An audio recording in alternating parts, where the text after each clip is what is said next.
صحیح بخاری حدیث نمبر 51۔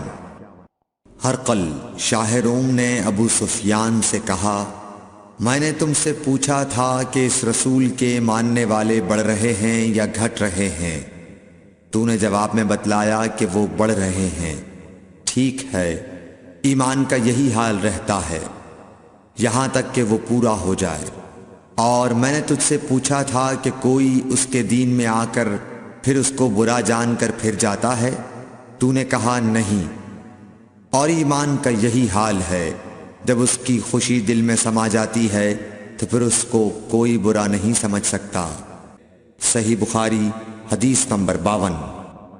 حضور اکرم صلی اللہ علیہ وسلم فرماتے تھے، حلال کھلا ہوا ہے اور حرام بھی کھلا ہوا ہے، اور ان دونوں کے درمیان بعض چیزیں شبے کی ہیں جن کو بہت لوگ نہیں جانتے کہ حلال ہیں یا حرام۔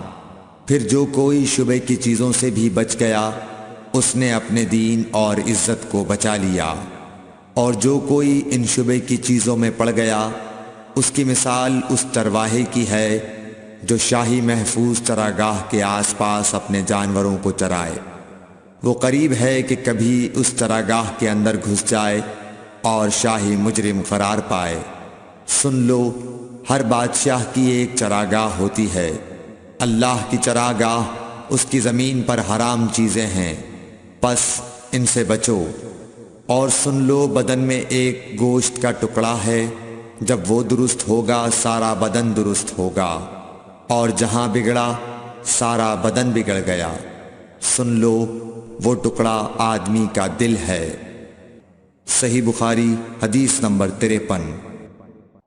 عبد القیس کا وفد جب حضرت صلی اللہ علیہ وسلم کے پاس آیا تو آپ نے پوچھا کہ یہ کون سی قوم کے لوگ ہیں یا یہ وفد کہاں کا ہے؟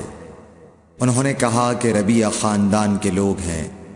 آپ صلی اللہ علیہ وسلم نے فرمایا، مرحبا اس قوم کو یا اس وفد کو، نہ ذلیل ہونے والے نہ شرمندہ ہونے والے، یعنی ان کا آنا بہت خوب ہے۔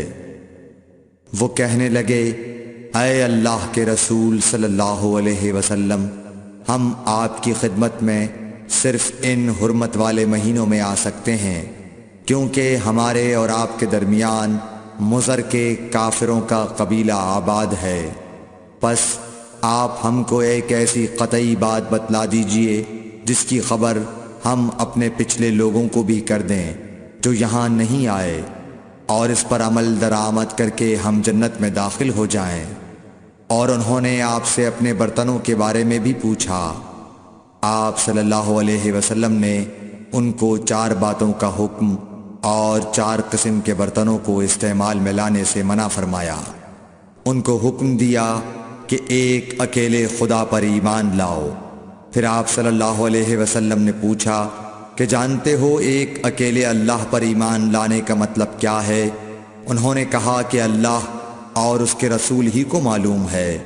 آپ نے فرمایا کہ اس بات کی گواہی دینا کہ اللہ کے سوا کوئی معبود نہیں، اور یہ حضرت محمد صلی اللہ علیہ وسلم اس کے سچے رسول ہیں، اور نماز قائم کرنا اور زکوٰۃ ادا کرنا اور رمضان کے روزے رکھنا، اور مال غنیمت سے جو ملے اس کا 5واں حصہ مسلمانوں کے بیت المال میں داخل کرنا، اور 4 برتنوں کے استعمال سے آپ صلی اللہ علیہ وسلم نے ان کو منع فرمایا، سبز لاکھی مرتبان سے اور کدو کے بنائے ہوئے برتن سے، لکڑی کے کھودے ہوئے برتن سے اور روغنی برتن سے، اور فرمایا کہ ان باتوں کو حفظ کر لو اور ان لوگوں کو بھی بتلا دینا جو تم سے پیچھے ہیں اور یہاں نہیں آئے ہیں۔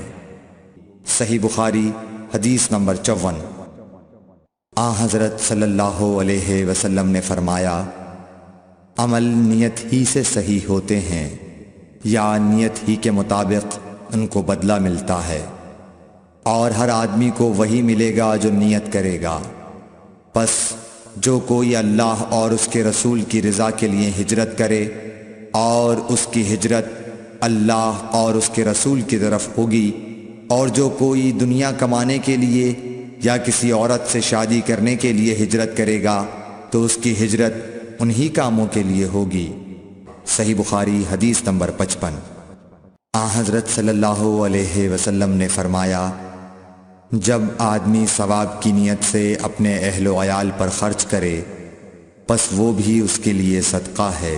صحیح بخاری حدیث نمبر 56۔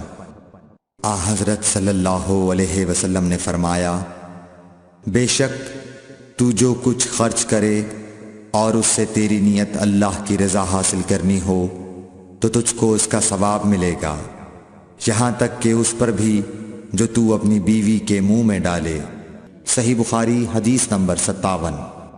جریر بن عبداللہ رضی اللہ تعالی عنہ نے کہا کہ حضرت صلی اللہ علیہ وسلم سے میں نے نماز قائم کرنے اور زکوٰۃ ادا کرنے اور ہر مسلمان کی خیر خواہی کرنے پر بیعت کی۔ صحیح بخاری حدیث نمبر 58۔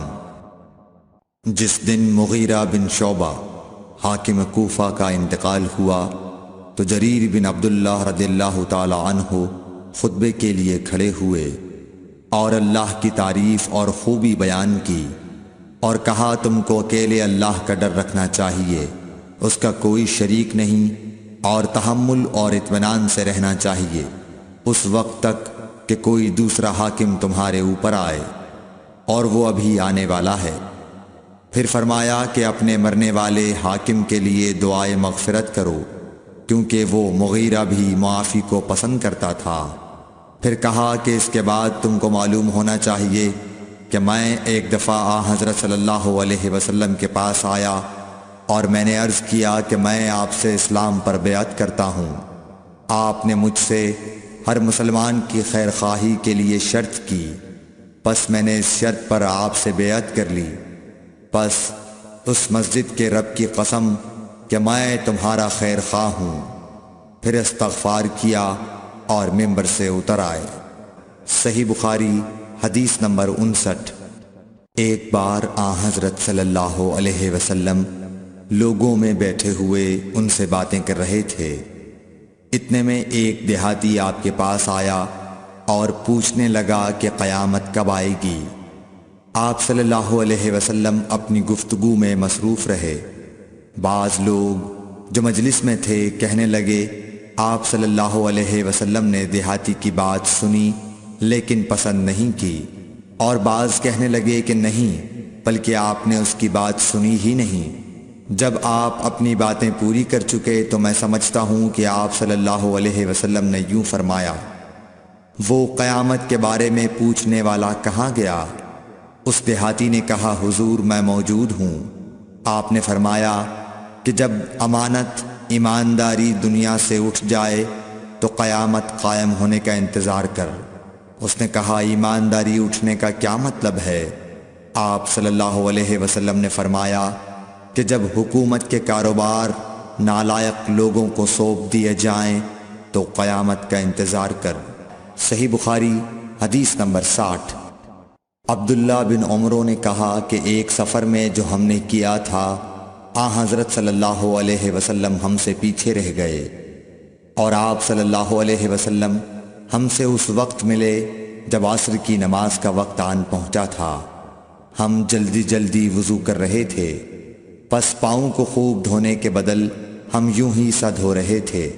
یہ حال دیکھ کر آپ صلی اللہ علیہ وسلم نے بلند آواز سے پکارا، دیکھو ایڑیوں کی خرابی دوزخ سے ہونے والی ہے۔